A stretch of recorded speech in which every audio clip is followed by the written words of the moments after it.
And they're not going to tell you about it. And nobody else in the mainstream media is going to tell you about it because they're not allowed to. So we have to do it ourselves. I'm not casting aspersions on those people I mentioned. It's not their job. It's our job. Welcome back to the Professor Penn podcast. Glad to be with you. David Penn, your host. Welcome to episode number 184, coming to you on February 20th, Thursday night, 7:30 p.m. Central Time. Glad everybody's together. Well, we're making quite a wave here now in Minnesota, and that was a very interesting podcast this past Tuesday night with National RNC Committeeman A.K. The Truth Kamara.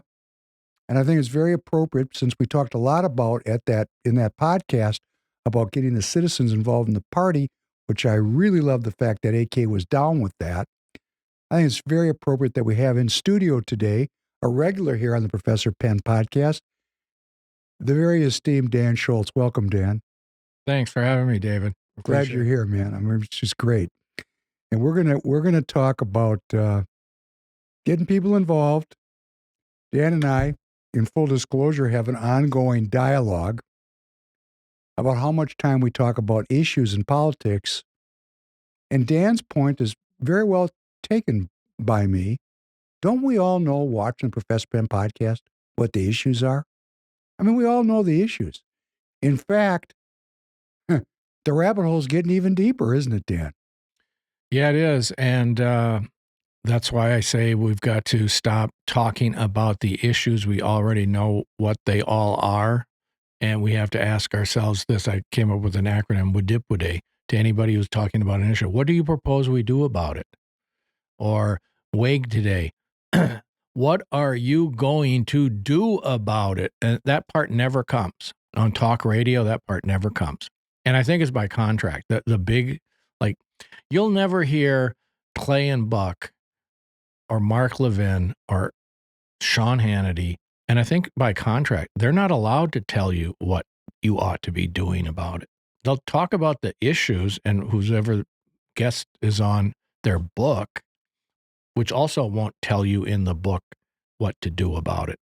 But I wrote this little book, and I tell you exactly what to do about it. We've got to get organized and united politically where we live in the best way, in the best place, and the best time possible. And for each one of us, that's at our respective local Republican Party committee meeting. Now, why isn't that statement on the RNC's website? It's because they don't want you to get involved in the party. They like everything just the way it is.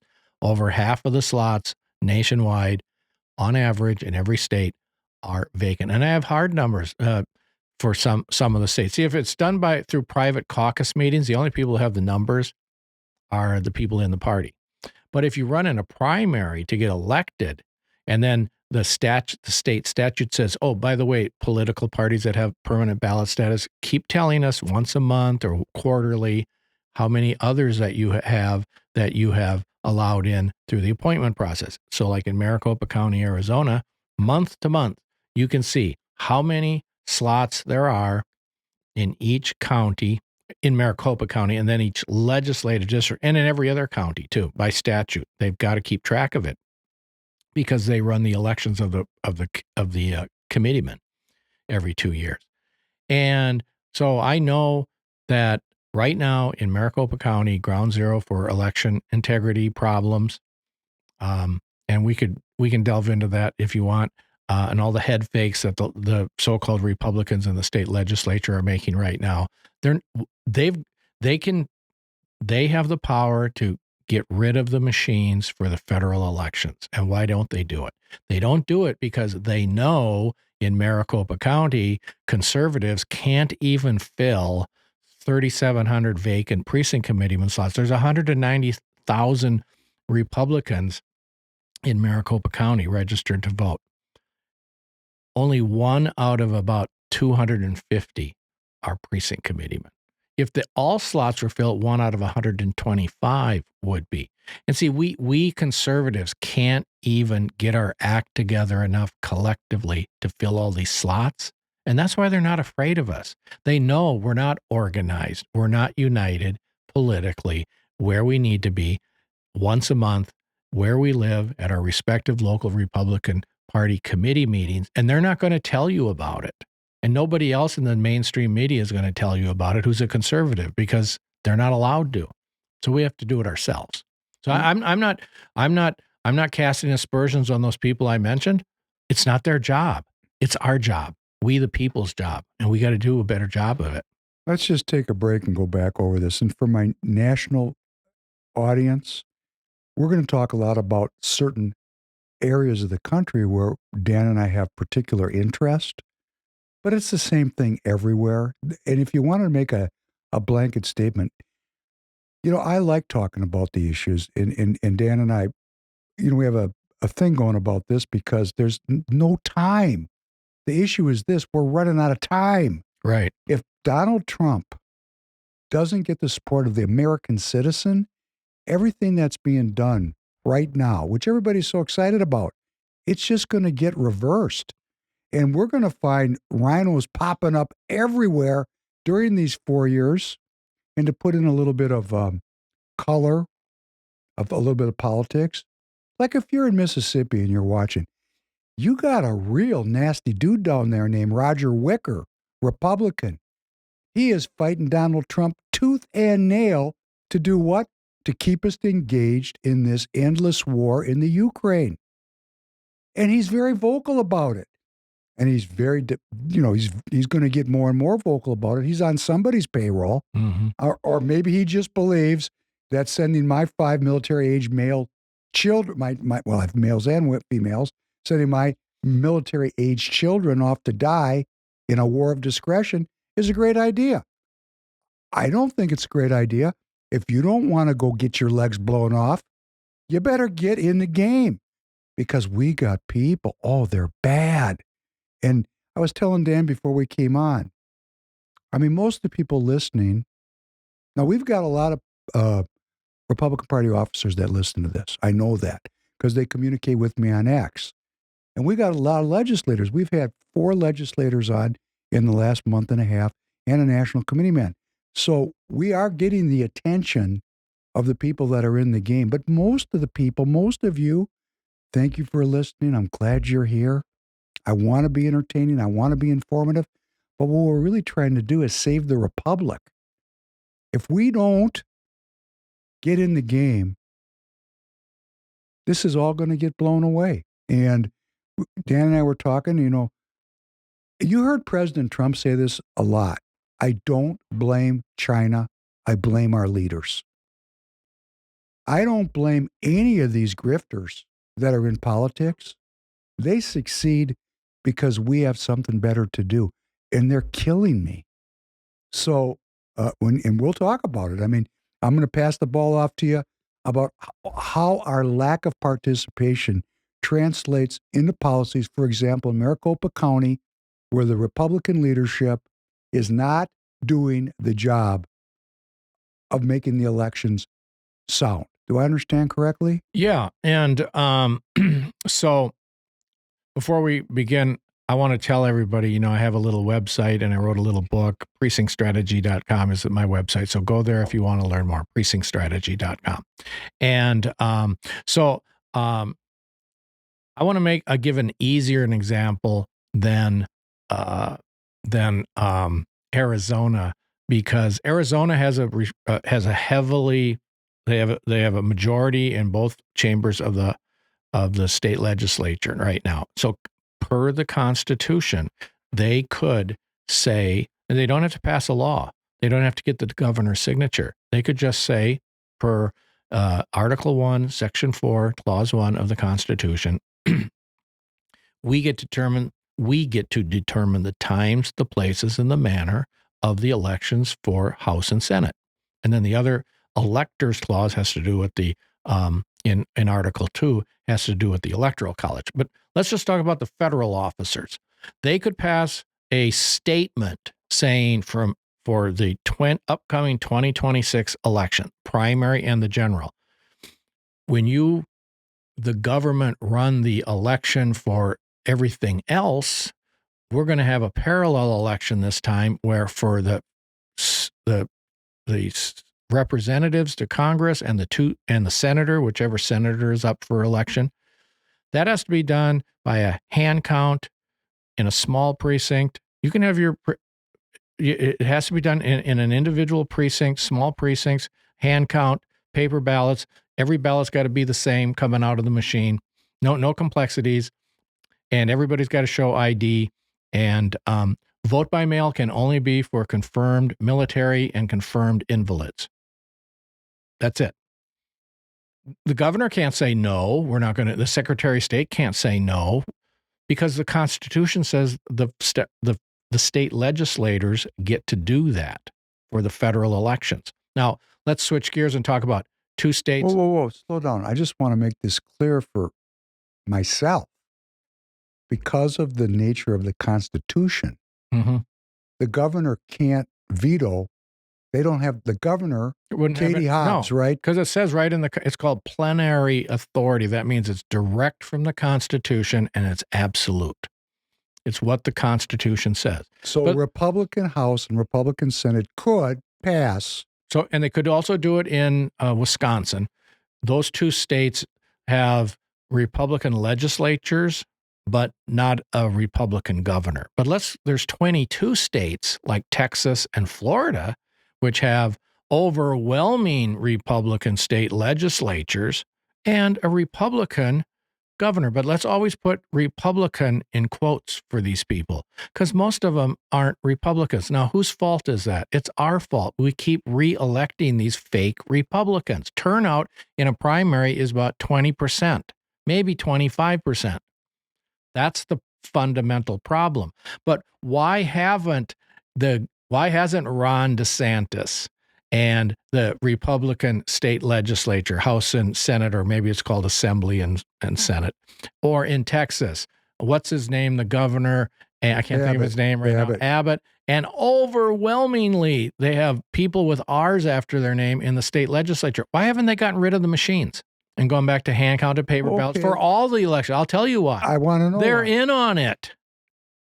And they're not afraid of the precinct chairs. Precinct committeemen are called precinct chairs in Texas. Only 45% of those slots are filled. 55% aren't. Where are all the conservatives in Texas? Well, I don't know where they are, but I know where they ain't. They ain't in the Republican Party local committees at the county level. Now let's switch gears and talk about Florida. I was on a call 2 nights ago with some nice people from Florida. They invite me onto their calls. And I asked it was on a Zoom call. Now, I wasn't going to be a speaker. I was just a guest. And I asked in the chat, who on this call knows, because they were lamenting how corrupt the Republican Party of Florida chair is and what he's doing and how they're bunch of complaining. Yeah, a bunch of complaining. And I said, who on this call knows the answers to the following questions? How many precinct committeeman slots are there for the Republican Party of Florida? And how many in each county are filled? And of the ones that are filled, what is that percentage of the total? And then of the number that is filled, what percentage of those are conservatives? Well, of course, nobody on the call knows the answer, and they're all precinct committeemen. They're not networked together. They're not communicating statewide with one another. They don't know the numbers. And then after I made it clear to them that they didn't know what those numbers are, I told them, there is somebody who does know those numbers in your state. And you know who it is? It's your current Rhino state chair. He knows what the numbers are. And the reason he's not afraid of you is because over half of your slots on average in every county are vacant. And of the ones that are filled, well over half of them aren't conservatives on average. They're rhinos. The rhinos are running your party in Florida, and you're complaining about it, but you don't do anything to recruit more like you to come into the party and have that fundamental rule of party politics come to fruition for you. And that fundamental rule is the one we learned in first grade. You got kids want to go out for recess? Oh, well, it's cold outside. Well, let's take a vote. And the kids would vote, and whatever the majority was, you're going out to recess or not. The majority rules. And it's just like that in every local Republican Party committee and the state committees and all the way to the RNC. When they take a vote at the RNC level, the 168 members of the RNC, if a majority votes one way, that's the rule. But see, if you are not in a majority position way down at the county level or at the state level, and you're trying to get things done, and the establishment rhinos do have the majority, you'll never get anything done. And I do want to say, Dan. So we have to recruit. Top priority, recruit. Pray, recruit precinct committeemen, repeat steps 1 and 2. Pray, recruit, repeat. And I just want to say here for this audience, this is the place in Minnesota we're going to congregate. We have Minnesota GOP elected officials. Some of them are very sympathetic to what we're doing, but they're not brave because they're not in the majority. Right. They're afraid. And I'm going through this thing here in SD 45, my own district, where I got the chair of the party working against me, called me a mutineer, Alex Plekish. Now, Alex, anytime Alex wants to jump up and become one with the people, I'll tell you how it's going to happen. When there's more of us than there are rhinos, then they're all going to put on MAGA hats and support President Trump because a professional politician, unfortunately, seems not to have a moral center. What moves them politically is the citizens. This is why we're here.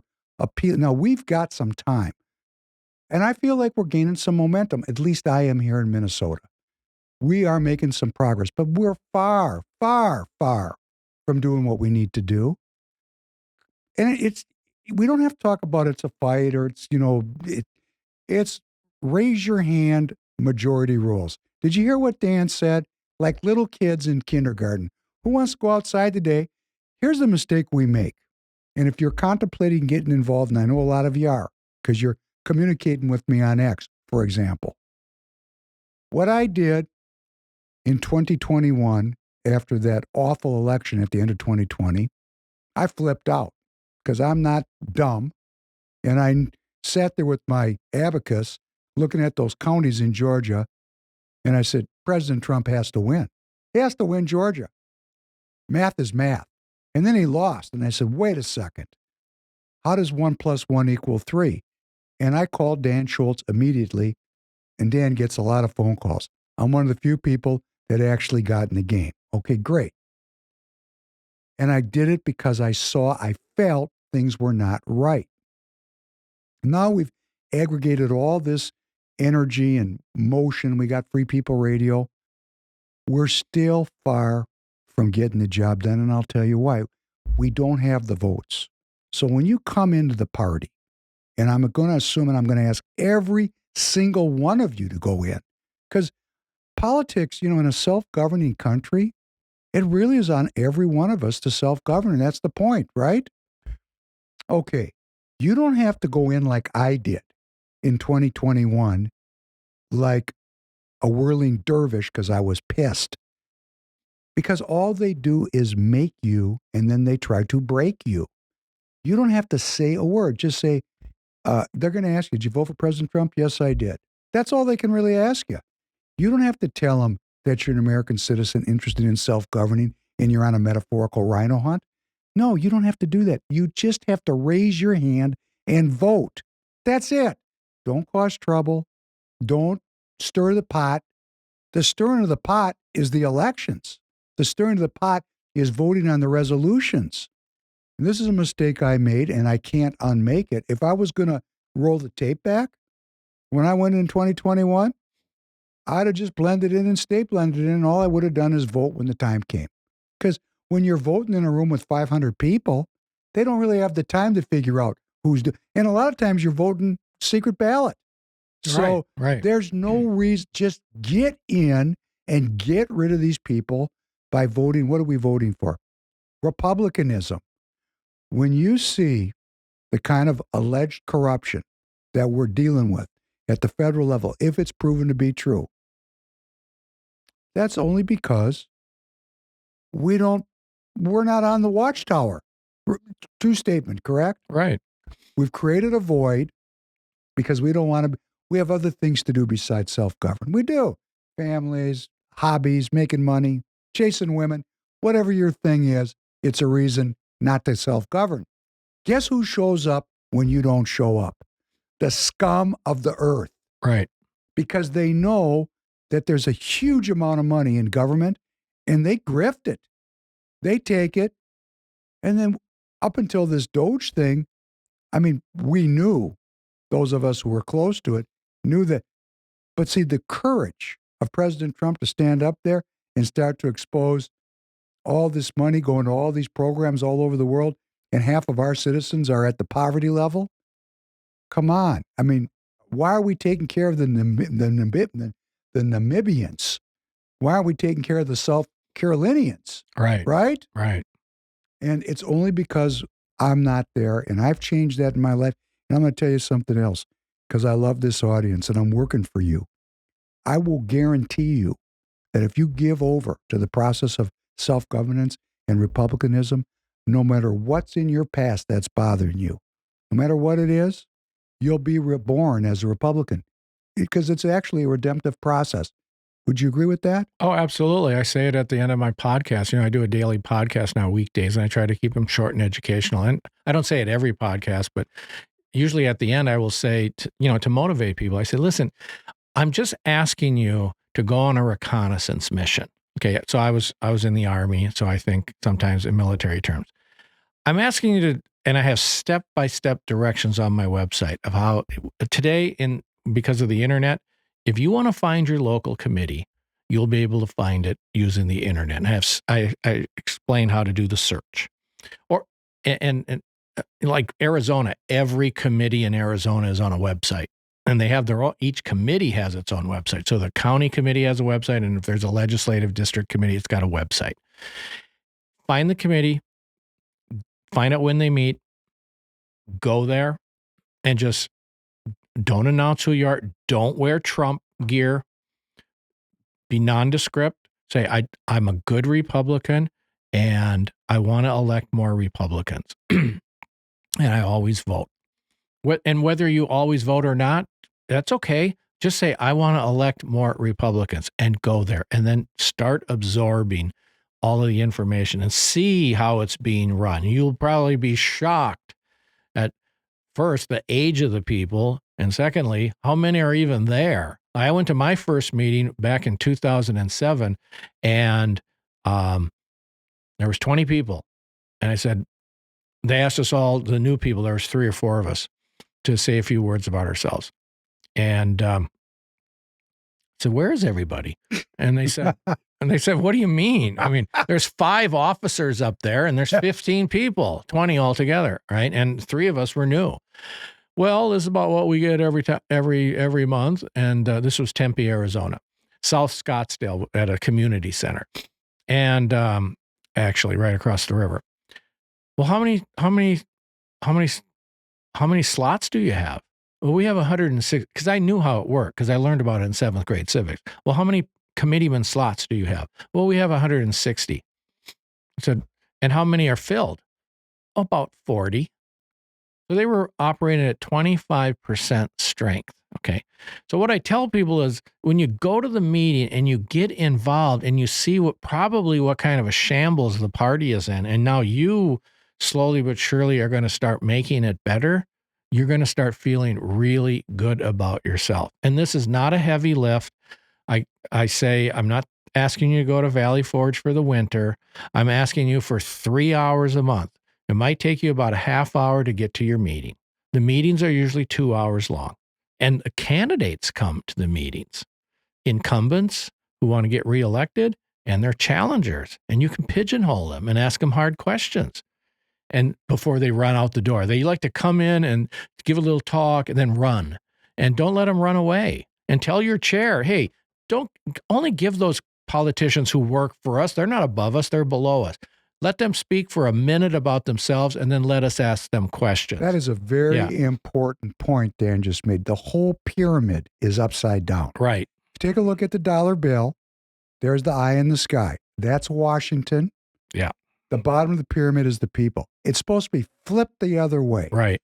The only reason the power has aggregated in Washington is because we got other things to do. You are a Republican, that means you are a king or queen of your own life. You are the most powerful and important person in a Republican society. That's why the Democrats always talk about democracy. Do you know, and I say this a lot and people miss this, a Republican form of governance is guaranteed to every state in our Constitution, which is precisely why the Democrats want to change the Constitution. Right. Because they know what that means, Right. philosophically and legally.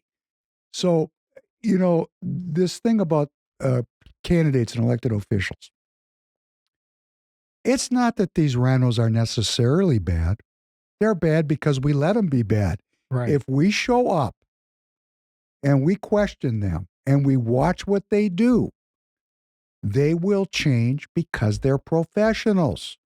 And I don't care why they vote the way they vote, just so they vote, for example, not to decarbonize my electricity company so that in 15 years I freeze to death. Right. Things like, small little things. You say, why would they do that? Because nobody is holding them accountable for their decisions. And this is one thing that in the Professor Penn podcast, we do try to, share with people. I'm researching constantly, as are you. Dan is a compendium of what's happening at every state level political process. That's his thing. If you happen to live in Montana, he probably knows people there and what's going on in Montana. I think that's great. We're trying to aggregate a couple 100,000 people. We're trying to build a couple 100,000 people. We got, for example, Royce. Now, Royce is touching millions of people. Royce has to get out there and talk about precinct strategy, and he does. He's done. And you gave him props for that in the last cycle. Yeah. How many elected officials actually talk about citizen involvement? Zero. Well, 0 plus 1. Well, 0 plus. And here's why. Well, J.D. Hayworth did, who's in Arizona running against John McCain. He would. Senator Russell Pierce, the late Senator Russell Pierce, he did. But most of them they don't want to talk about it. John Cornyn will never talk about it. Even, what's his name? The other guy from Texas. I can't think of his name right now. He's got Ted Cruz. Ted Cruz. Even Ted Cruz won't talk. He's one of us. He won't talk about it. Rand Paul won't talk about it. Here's why. Thomas Massey won't talk about it. Thomas Massey, even. I think he's from Kentucky as well. They won't talk about it, and I don't blame them for talking about it. It's not in their self-interest to talk about it. The ones who will talk about it would rather empower the populace than get that office. They put the people above themselves, but most of them, they want to get re-elected. So if Ted Cruz in Texas starts where only 45% of the precinct chair positions, that's what they're called in Texas, precinct chair, not precinct committeeman, only 45% got filled in the last primary election. Why doesn't he talk about it? Because if he were to go and talk to all of the Republicans, conservatives, and say, hey, listen, we can really make the party better in Texas if you will sacrifice 3 hours a month to go to your county meeting and become a full-fledged precinct chair. You will empower yourself. You'll be in a position to elect a better state chair. Every 4 years, you can elect the state convention delegates, who in turn elect the national committeeman and the national committeewoman and the national convention delegates. You'll be in the mix, and it's only a 3 hour a month lift. That's all it is, 3 hours a month to make this happen. Well, here's the thing. Knowing only 45% are filled, what if 55% come in and they're all like really conservative, like he claims to be, and then some other conservative runs against him in the primary? He could get taken out. His wife That's why. His wife is on the board of directors of Goldman Sachs. Yeah, I believe you're right. Yep. Yes. So he has some exposure, doesn't he? Exactly. And I'm not saying Ted's good or bad. I mean, I have a lot of connections in Texas. Like I said, Cornyn. Yeah, but it's because of their self-interest. They're afraid that if they recruit all these people and time passes and then they do something that isn't perceived by the conservatives that they recruited to be a good thing, and is really a bad thing, and a challenger comes in and says, Ted's been there a long time. I'm an outsider. I'll never do that. Vote for me. I'm the real conservative. He might get taken out in the primary. And remember, the average turnout in Republican primaries is about 20%. 80% don't vote. And if the challenger comes in and talks to me, and I design for him, very simply, a simple get out the vote effort for the lower information, lower propensity voters, I can get him elected. Like I got a guy named Schmuck, the primary win in an Arizona State Senate race through grunt work. I have to say, I have this dream. I have a dream. Like Martin Luther King, I got a dream. And my dream is that this audience grows. And, that's the pray part, right? Yep, absolutely. Because I'm not in control of how big this audience is. We're certainly not going to get any help from YouTube. They're not going to now Tanner's putting out shorts. You guys could be reposting them. I mean, I'm doing a lot on X. Dan's doing a lot on X. Dan's got it. You could be we have to aggregate 200,000 people. But my dream is not necessarily about this metaphorical rhino hunt. My dream is that American citizens recognize that the framers of the country gave us the opportunity to govern the country. And what's happened is we view these elected representatives as the governors of the country. They're just salesmen. We, the people, are intended to govern the country, as it says in the Declaration of Independence. Right. The first words. Isn't that correct? It's we, the people? No, that's the preamble to the Constitution. Preamble to the Constitution. I'm sorry. Yeah. But it's us.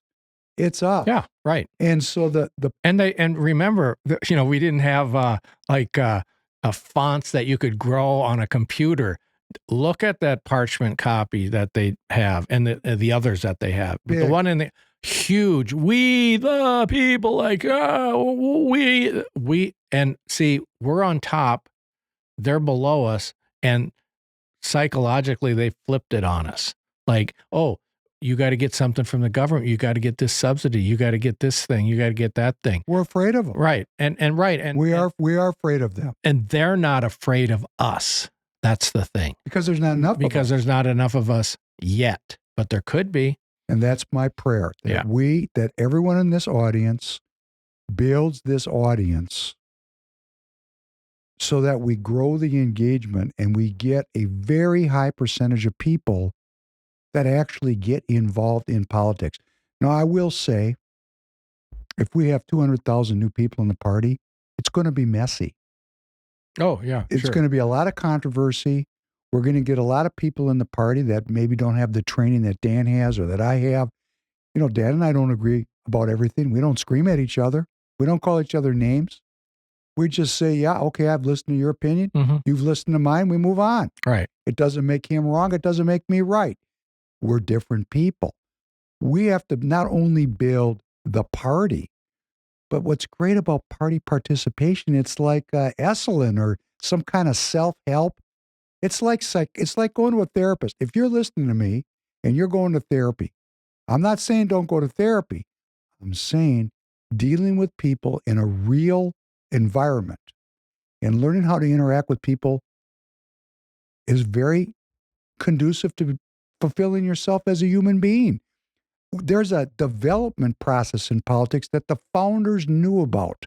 The framers of the Constitution knew that by coming together as a community, we would form a more perfect union. Not a perfect union, because we're all in different places in our own spiritual, physical, mental development. But, I spend a lot of time mentoring people, as does Dan. Mm-hmm. And I'm giving you a great self-revelation. I screwed up by going into the party and giving these people what for? Right. It was unnecessary. Right. That was a psychological process that I felt I needed to do, which was childish. All I needed to do was raise my hand and vote. They wouldn't know who I was. We need to get inside their wire like this. Once we're inside the wire and they can't tell friend from foe, we will overwhelm their ideology and we will replace it with republicanism. Because Dan said something that really requires a minute more. They're not Republicans. That's why we call them rhinos. Right. But it's way deeper than the word rhino. They're not Democrats either. They're self-interested grifters that are in politics for whatever they can get, even if it's only the personal self-image that they're in the party because they never did anything else in their lives. Like Dan, who's sitting here. And Dan said this on the podcast before. I'm going to tell you, he's a West Point graduate. Okay, now that is something. That is something very significant. He doesn't need the party to prop up his self-image. He graduated from college. He's a lawyer. He's a member of the bar. The party participation for him is strictly about the republic, whatever that means to him. Could be about Christ, could be about the Constitution. I've never asked him why he's doing it, but he's got some spiritual reason related to ideas that has motivated him to play. But he doesn't do it for his self-image. I don't think. Knowing you seem to have no concern about your self-image at all. Right. No, I don't do it for myself. Frankly, I do it because I have children. Because if we don't fix this, if we don't the first necessary step for saving the republic is we have to have a political party that can defeat the Democrats. The communists. And we don't have the communists. We don't have that yet. Donald Trump is the standard bearer of our party, but in 2016, it was stabbing him in the back. In 2020, it was stabbing him in the back. And it's stabbing him in the back as best they can get away with right now, too. People would complain, myself included. I thought about it a long time. Why is he endorsing all these rhinos in primaries? Why is he doing that? No options. And that's it. But imagine, and it's because our party is at half strength and it's ideologically split. Now go to my site and look at the pie charts. PrecinctStrategy.com. Look at the first graphic.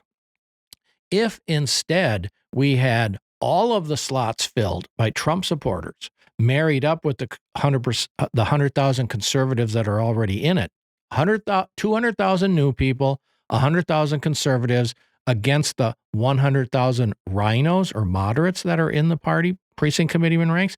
The name of my book is How to Get Into the Real Ball Game of Politics. What's that? Party politics.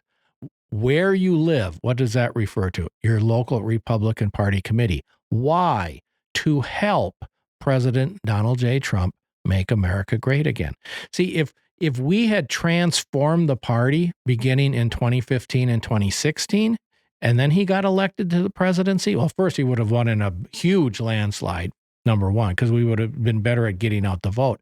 But then thereafter, now when it came time for the midterms, if we had 300,000 precinct committeemen versus 100,000 rhinos, instead of what we had, about 100,000 conservatives, 100,000 rhinos, button heads against one another constantly and fighting, he wouldn't have to go, what should I do? What should I do? Well, the conservative thing to do is probably go with the flow and go and endorse the incumbent rhinos because they're probably going to win when the party's at half strength and ideologically split. But what if it had transformed into a 75% conservative? We'd have right. unity. Right. We'd have unity. Exactly. Now we would have Exactly. unity. And here's what happens. That's what we've got to achieve. And if we don't achieve it, we lose. Raheem Kassam said it, I think the second time I was on Bannon's War Room, after I was, my segment was over with. And right at the end, he said, I want to go back to what Dan was saying. I've said it before on this podcast. I want to go back to what Dan was saying.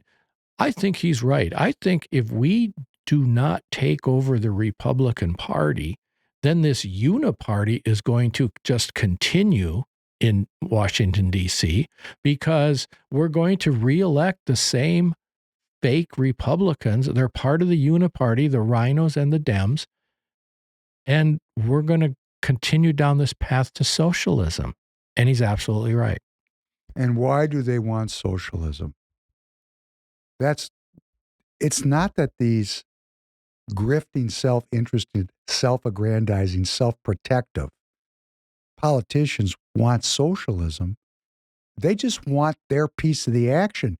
They don't care about the outcomes for you and me. Right. They will sell us out for 30 pieces of silver. Right. Right? Right. And they do. Yeah. And history tells us that there are charlatans like that have always been in government. And if we don't get involved and replace them, we're going to lose our republic. And, here in Minnesota, a couple of things, because, I do have a special interest in Minnesota. We have a caucus system in Minnesota, so we don't know, just the party knows what is going on. But I'm a party participant, and I'll tell you the way it is. This is my feeling, Alex Plekish and all you people, Donna Bergstrom, that are running the party.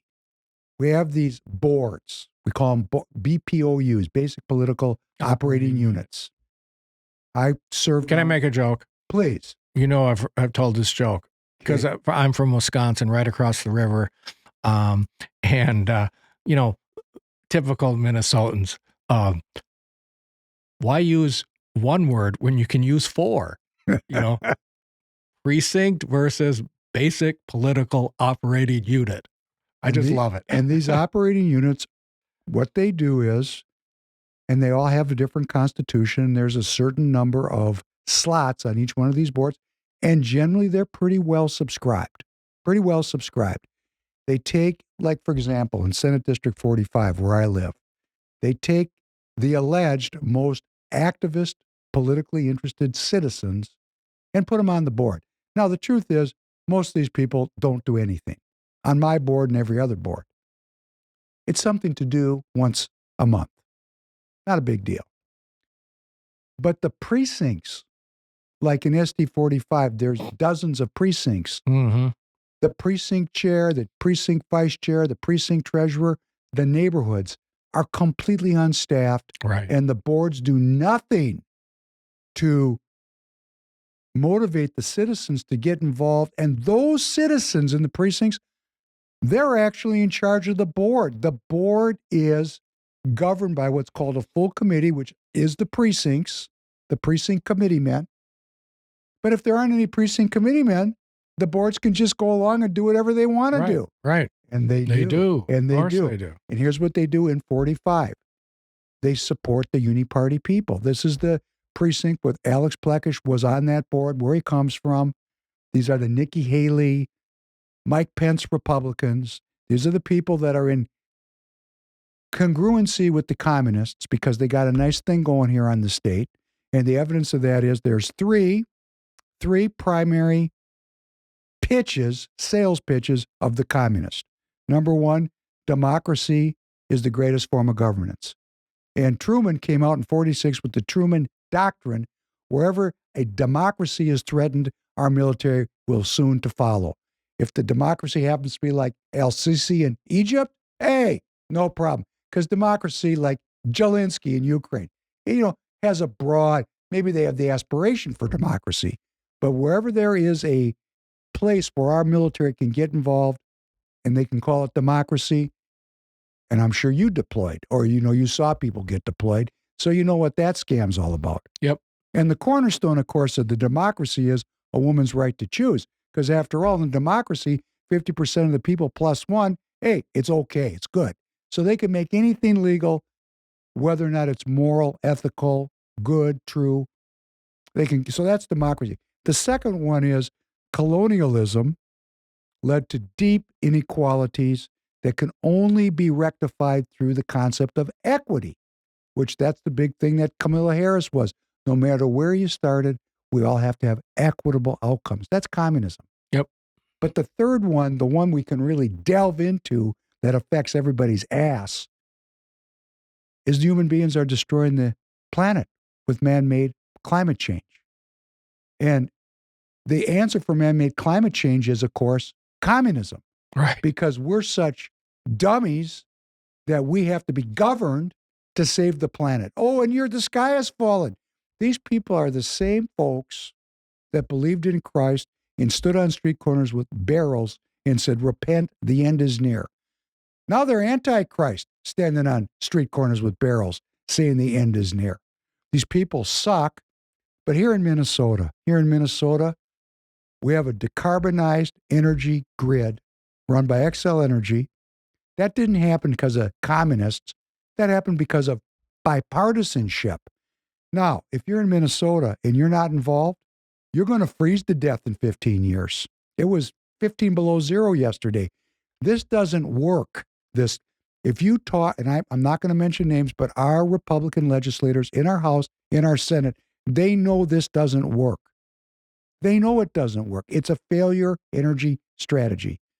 But not only does it fail to keep me warm, they've used up all of our arable, not all of it, but a lot of the arable farmland to turn this into solar farms and windmill farms. So we're going to be cold and hungry. And when you're cold and hungry, when the government comes a knocking, please save my ass. And they actually voted for this. They have to say, why would a Republican vote for this? Well, first off, they're not Republicans. Exactly. They did it for themselves because they got somehow some benefit out of it. But our lives depend on this. So if you're not motivated by love of country, love of Christ, love of your family, how about your own self-interest? You're going to freeze to death. How does that sound? They're going to kill you. Is that too far, Dan, when I talk like that? No, it's not. And like I said, the reason I do this is because I do have children, and I don't want them to live in a socialist nightmare, which is going to happen unless we get enough people to get involved. Am I optimistic? I'm not optimistic. You've been getting less optimistic. Yeah. I like Dan. I wouldn't say Dan and I are friends. We're associates. It's not easy to be friends with Dan. That's cool. But we're allied. That's a reasonable thing. But the point is he's not optimistic because you started doing this when?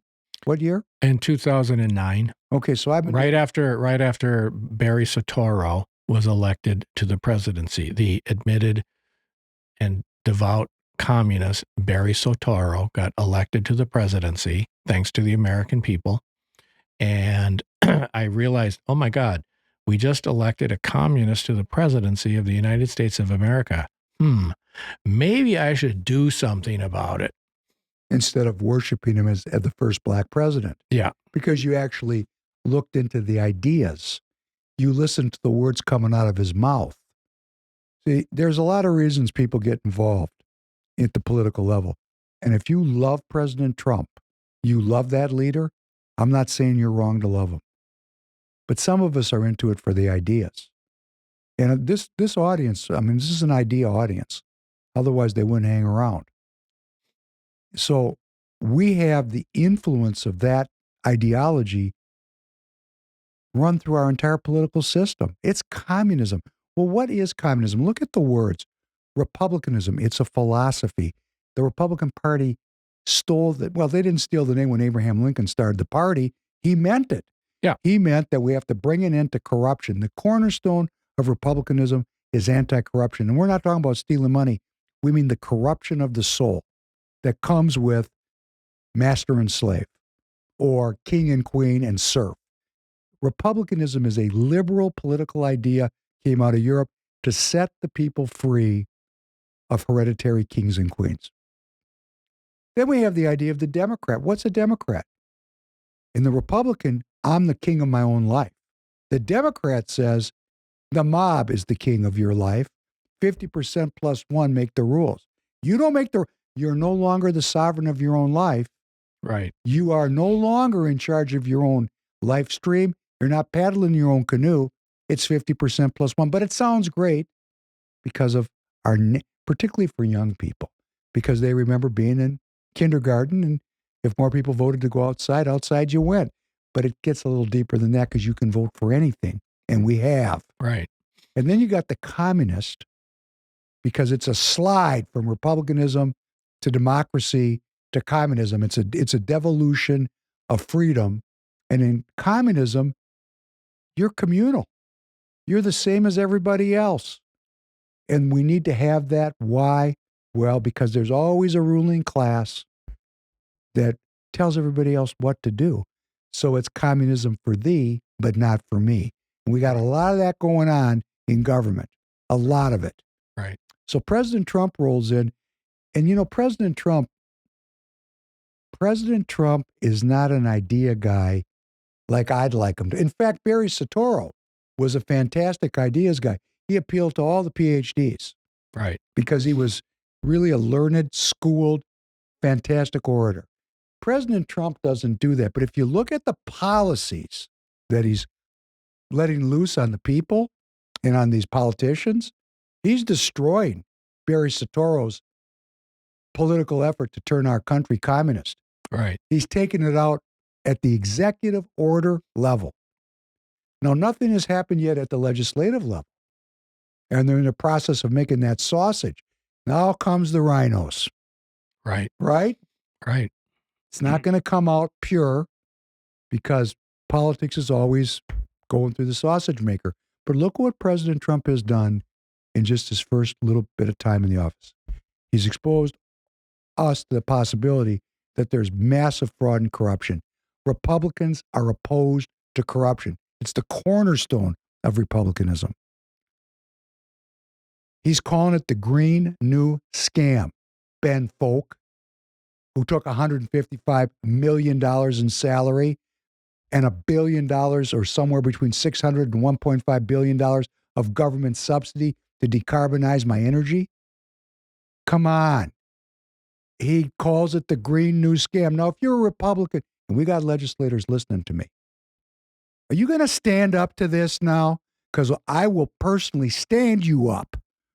I don't want any of this bipartisanship. We got to get along. Hey, you got a recall petition, Alex. Great. It's not going anywhere. What's going to go somewhere is when you, Walter Hudson, and the rest of you folks, thank God, stand up with some full-throated protest and say, this was a mistake. We're going to freeze to death. And fight it out in your district. And like Drew Roach came on, he's a first-termer, and he said, hey, I'm a man of principles, and if I'm one and done, I'm done. I'm going to tell the truth. And he was only two people that stood up for election integrity and didn't make a deal in this last little set two we had, where we had a win by a handful of votes and 21 ballots disappeared. And he said, no, I'm not voting to work around this thing. I want this investigated. Now, Drew Roach may be one and done. He may be in politics for many years, and I will always remind him of what he said. Like I'm going to go to this election in my board. I'm talking about Ben Folk. He's going to be there. His wife, Kathy's running against me. They have run roughshod over my district because they're rich, and they run around and they act like Republicans. You can't be a Republican and decarbonize your energy company. If you were a Republican, you would say, that's a scam. That doesn't work. That's not good for people. So don't tell me you're a Republican when you're not. And I'm going to call them out. That takes some courage. People aren't going to like it. People are going to scream at me. Maybe people are going to attack me.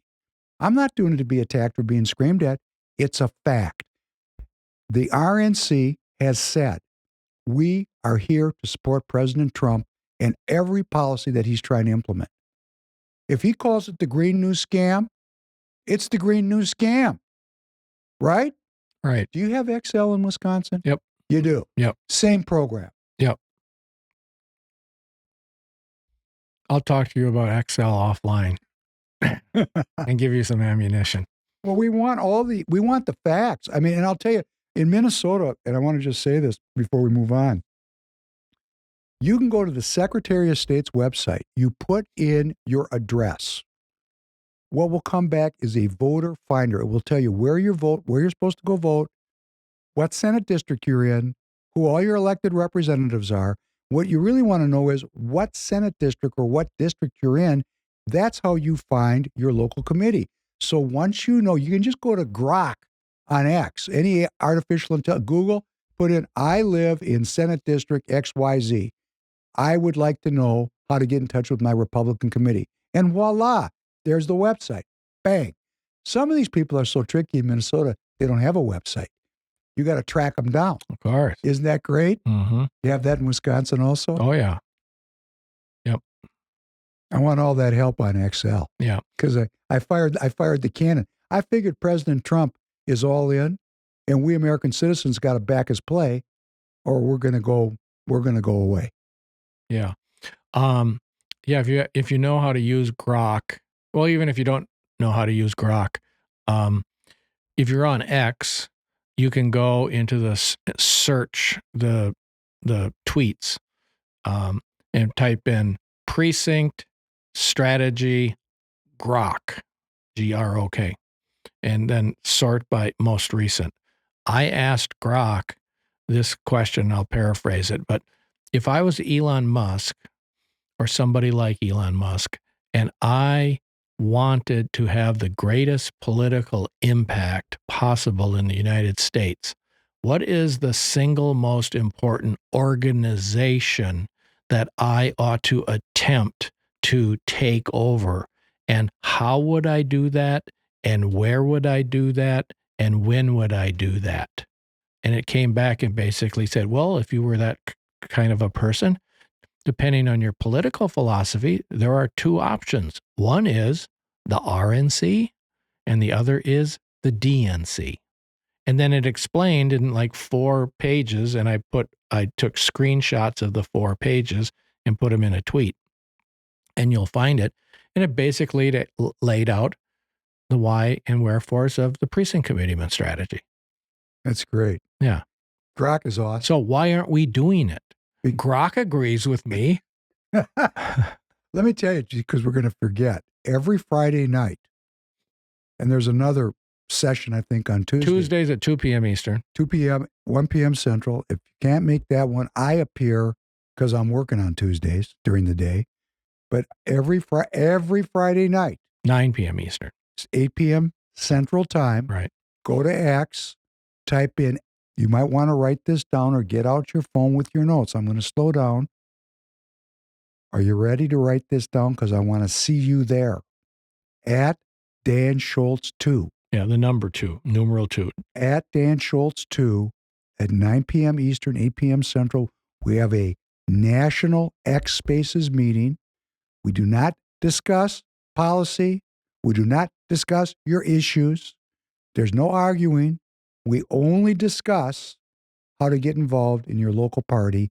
And a lot of new citizens are showing up, and they really don't know how to do it. Right. So if you're in the party and you want to start to aggregate citizens in your district, someplace where we can work with them as a team, because caucus is coming up here in Minnesota in February 2026.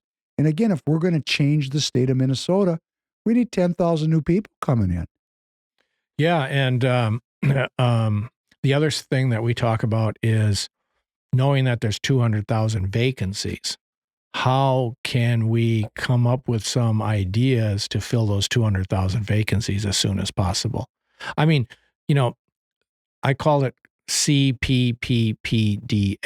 It's a malady that conservatives suffer from. Conservative Political Party Participation Deficit Syndrome. They're all at CPAC right now. They're running off to conferences. They like doing stuff like that. They're on Twitter every night in other spaces. They're listening to Fox News. They're buying all the books, but they're not participating in party politics where they live to help President Donald J. Trump make America great again. Why do you think? They don't learn about it in civics, and they hope somebody else will do it. They don't see the value in it. They think, that's for the little people. I'm so much smarter. Those are my explanations. I don't understand it. If once I learned about it in 7th grade, and our teacher told us, if the country ever gets into a political quagmire, I mean, a real political quagmire, this was 1968 and 1969. I've told you what to do. Pick your political party. I don't know whether this guy was a Democrat or a Republican. He was a reserve officer. He swore me into the selective service right before I graduated from high school. He was still teaching then. He said, you got to find your local Republican Party or Democrat Party or Libertarian Party committee, and you got to get involved. And because the country's has gone to hell in a handbasket because we've been electing people who have caused that. We have to unelect them and replace them. How do we do that? Through party politics, like it or not. We got to do it through the political party of our choosing. And that's what we have to do. And the people that we've been electing are the symptoms of the underlying disease. The underlying disease is the apathy of conservatives or the lack of knowledge of the conservatives. Frankly, if we got leftists listening and they're tilting toward the Democrat Party, I'd like to see you go get involved in the Democrat Party and pull them back from communism. Well, to the extent any of them still exist, they were referred to as JFK Democrats and then later Scoop Jackson Democrats, conservative Democrats. America First Democrats. Constitutional Democrats. To the extent that they still exist, they too could also take over their party, but I want them to come join our party. And that's probably, and this is where we could be heading.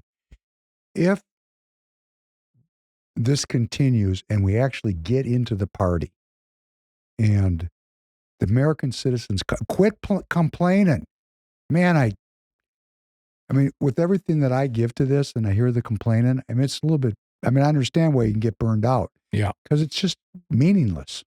It's just rain on the rough. If we actually fill the party and we actually get real citizens involved and engaged in politics, and we hold these people accountable, because we're going to have to. Yeah. We're going to see a lot of people drift away out of this party. Oh, yeah.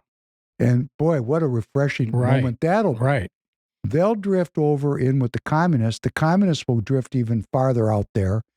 The entire country could realign around constitutional principles. Because, these rhinos, I'm not saying anybody should hate them. They're just American citizens. I mean, they're in it for themselves. And they see politics as a way to self-aggrandize. Even if you're in it for Christ's family country, you're in it for yourself. So that's just human beings being self-interested. Now, there's a difference between doing it because you love the country and you're not looking for a grift out of the deal and doing it to get rich doing it. There is a difference. But if we cut the money off on those people, which Trump is doing, which is great, they didn't see that coming, did they? Right, no. They were planned out. See, this is the brilliance of what Donald Trump is doing. He's cutting off the cash. Right. He's calling it the Green New Scam. Right. And see, if they can't get the cash, there's no reason for them to be doing it anymore. Right. They're going to go away. It's self-purifying. Right. So that is how easy it would be to restore our republic, balance our budgets, become focused on our own country, our own neighbors, and feel good about ourselves again. Dan and I grew up in the 60s. We remember what it felt like in the 60s. It doesn't feel that way today for a young man like Tan. Right. He knows. Heck, I remember in the 60s, we thought, by 2020, we were going to be flying around like the Jetsons. And we were in 2001: A Space Odyssey. We would have colonized the moon already and stuff like that. It was the sky was the limit. And then government got bigger and bigger. And social studies came into the curriculum. Not civics, but civics was part of social studies. And, I like to joke that you take the word social and put a word after it, and it negates the word that follows it, like social work. But I do want to say this. I don't know if we're running out of time here or not. I like to say this at the end of my podcast, but I don't say it every time. Because if I say to whoever might be listening, okay, so you're sitting on the fence. You're not sure whether or not you want to commit 3 hours a month to do this. Let me make it simple for you. I can't guarantee you that if you do it, and if 199,999 other people do it with you, and fill all the vacancies in the Republican Party and bring it to full strength with a 75% voting majority in it from what it is now, half strength, only 100,000. I can't guarantee you we're going to save the Republic. All sorts of other things might happen. But I can guarantee this.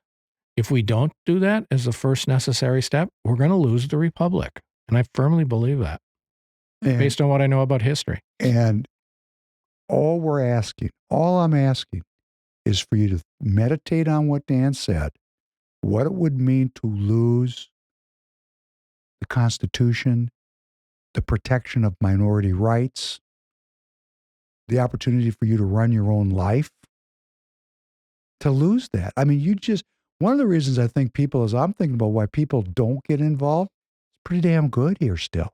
Yep. Yep. Too good. Yep. Life is good. Yep. If we don't proactively pick up the gauntlet, the mantle of leadership, we are the leaders of the country. It's, first of all, it's a phenomenally healing psychological process of self-development. We're going to meet people we like. Not always. It's a rough and tumble deal. It's sometimes very disappointing. We're all in different places, but we're seeking a more perfect union. If we don't do it, there isn't going to be a union. There's going to be a tyranny. That tyranny will not be kind, like for me. My audience knows this. My family immigrated to this country from the Ukraine in the 1930s. Anybody that didn't make it was killed. They were killed by the communists and the Nazis, both. And there's not that much difference between communists and Nazis. You are lucky to be alive. I am incredible. And I grew up with people that suffered the ravages of totalitarianism, and they were mentally screwed by that. They were empty. They had suffered so deeply that they weren't right. Yep. And my grandmother looked at me and she said, "You need to be an American. Don't keep the old ways. Be an American."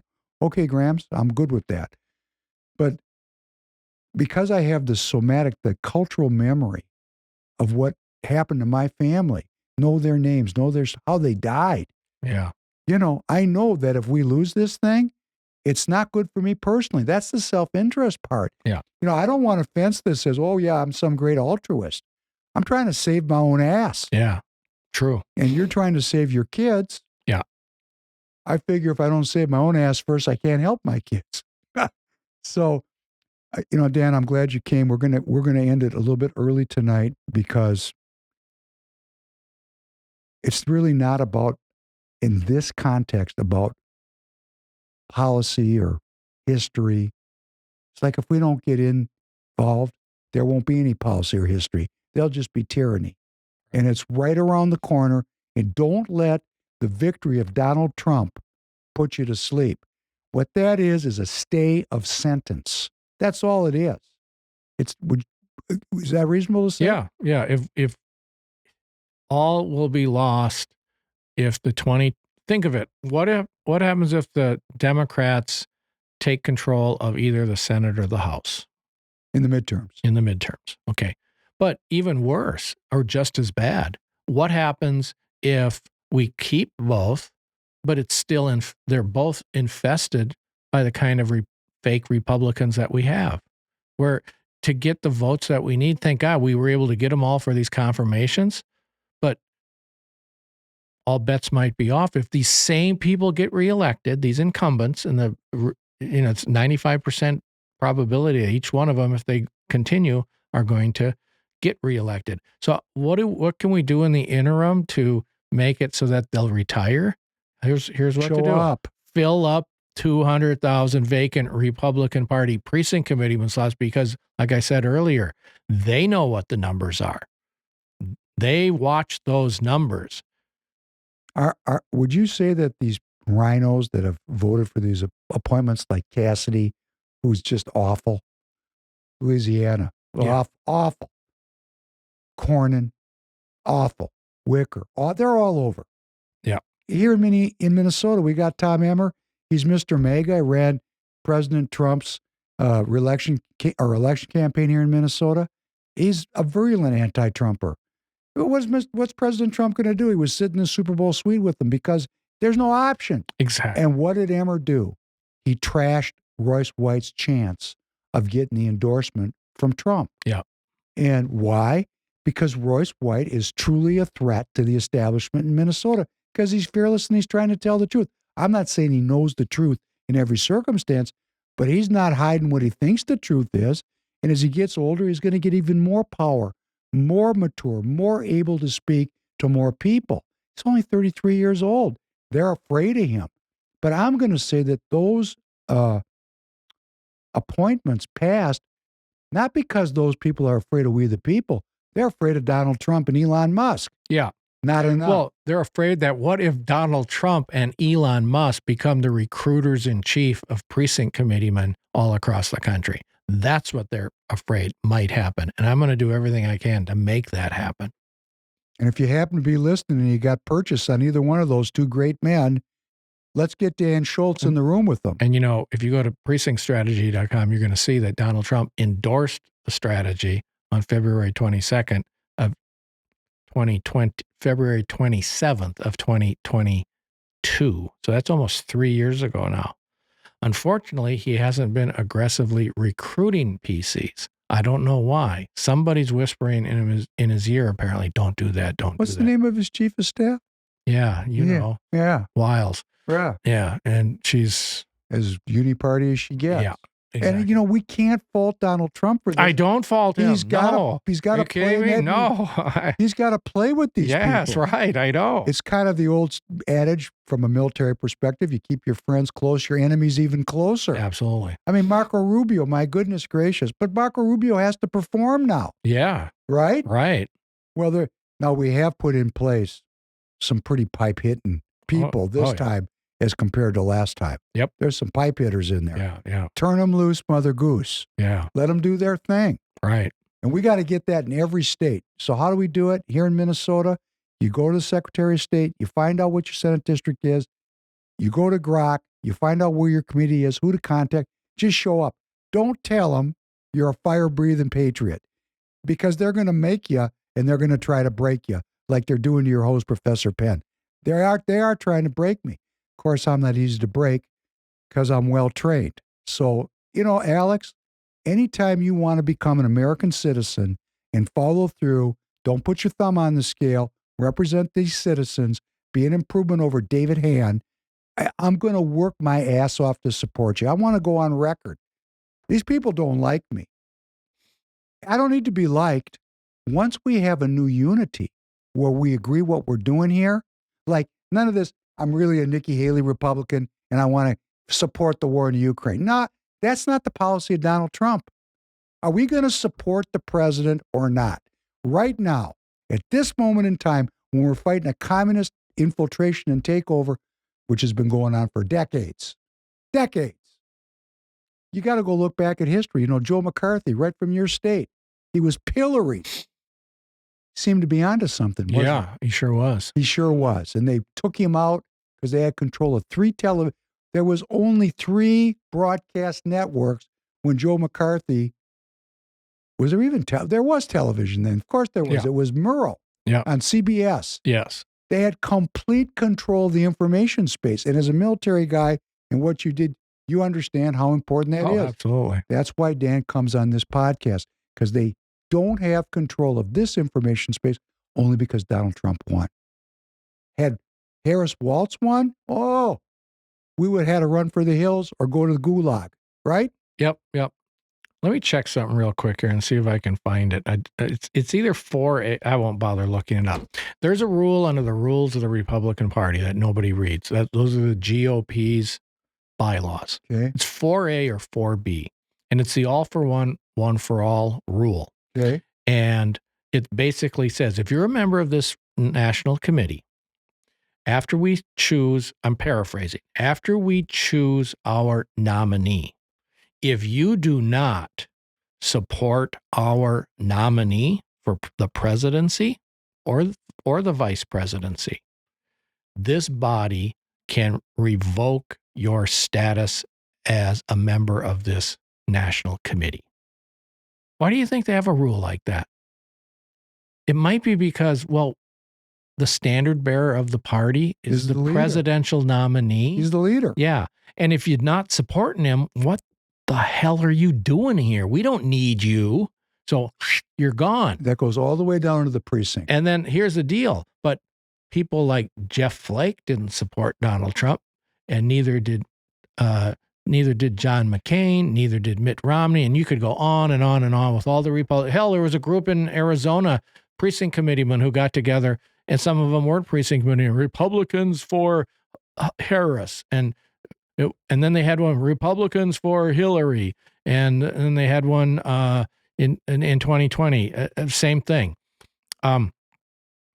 Because these are not really Republicans, these people, but they use the Republican Party, as you were explaining earlier, as their vehicle to riches of whatever nature. Some of the gains are so small, Duke. Yeah, they just get to stand up in front of their friends and say, "I'm an officer of the Republican Party. I'm somebody." Exactly. It's so yeah. But most of them, they're getting something from the government. They've got their pet program. They're getting some subsidy for their business, and those are the kind of people that we can make sure no longer, because everybody in the party has to get elected at some point to the lowest level slot, either at a caucus or in a primary election. And if we show up in enough numbers and run for all these vacancies, like in Maricopa County, 935 precincts, there were 7,452, I think the number was, or 7,542, I can't remember. Only half got filled. And you didn't even have to go get signatures to get on the ballot. You could have just waited until that deadline came and passed. You only had to get 10 signatures. You can do that in 45 minutes. If you blew that deadline, there was a 10-day window where you could fill out one piece of paper to run as a write-in. And because in 99% of the 935 precincts, over 99% of them, the number of slots to be filled was greater than or equal to the number of candidates. And even then, the write-ins win by default per statute. Everybody wins. They don't even, because nobody shows up. They don't print a ballot. Right. So this is how easy it is, conservatives listening. This is how easy it is. You just got to show up. And like I said before, you're going to feel really good about yourself. You're going to help just think of it. In your dying days, your grandkids sitting on your, what did you do, Daddy or Mommy, to save this republic? Instead of saying, well, I didn't really do anything, others did it. You'd be able to say, well, I got involved and I changed the Republican Party. And that's why we were able to elect real Republicans. And that's how we changed everything.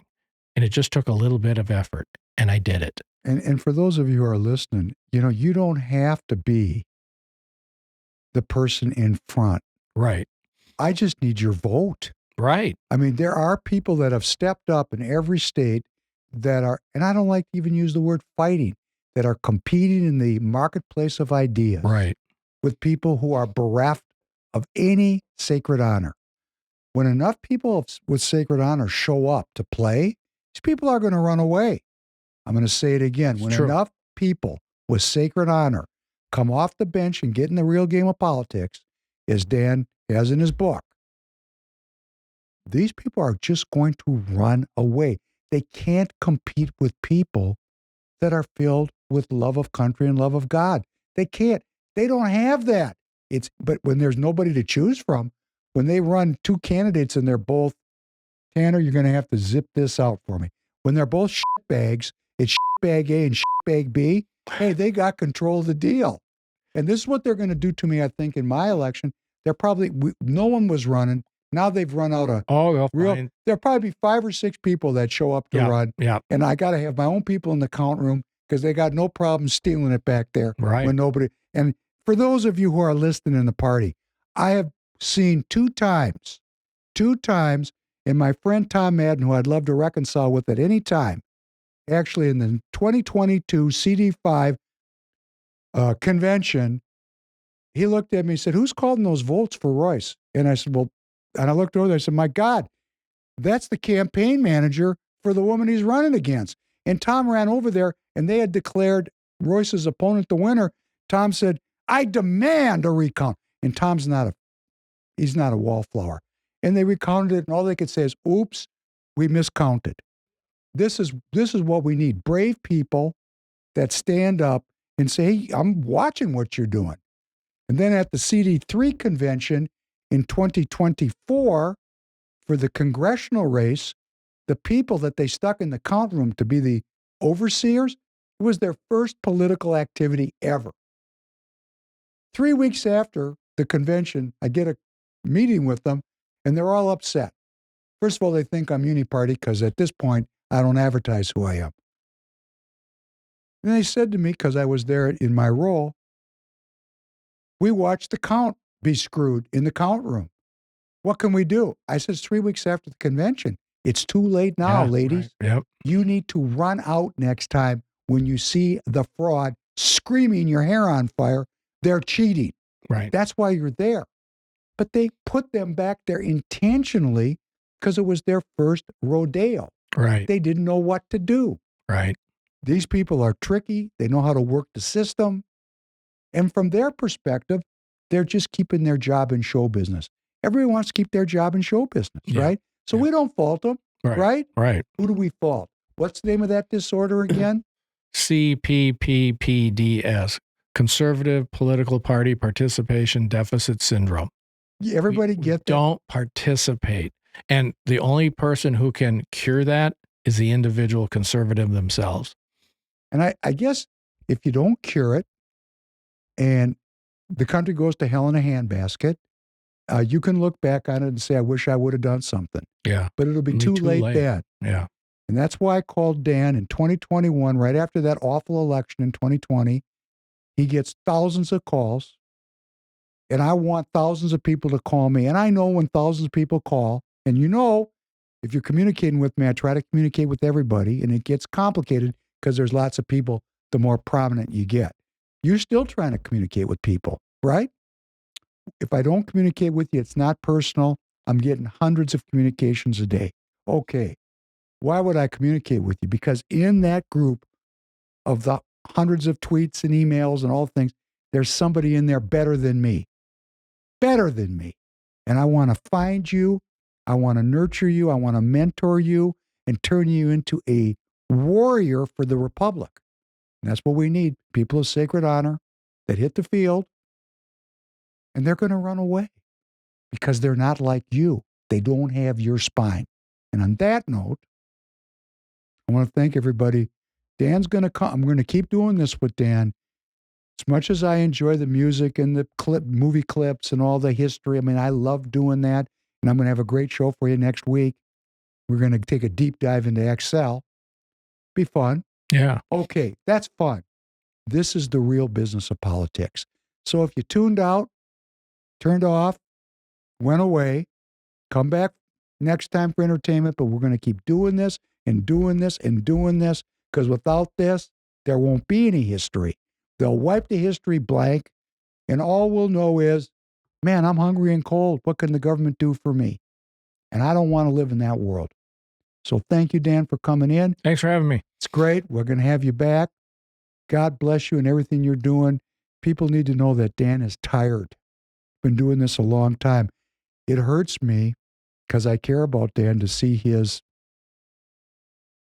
depression about his inability to move the needle. He's taken it personal because, like me, he said it's my responsibility to save the Republic. And the downside of that is when you don't show up, we wonder what we did wrong. And, you know, I'm not in that place where you are yet. I'm full of enthusiasm still. So I hope I can share some of that with you because I'm a product of the precinctstrategy.com. Yeah. That's precinctstrategy.com. If I can do it, you can do it. Friday nights, 9 p.m. Eastern at Dan Schultz 2. Really appreciate you being here. God bless. Have a great weekend. Be well. We'll see you again next week, God willing.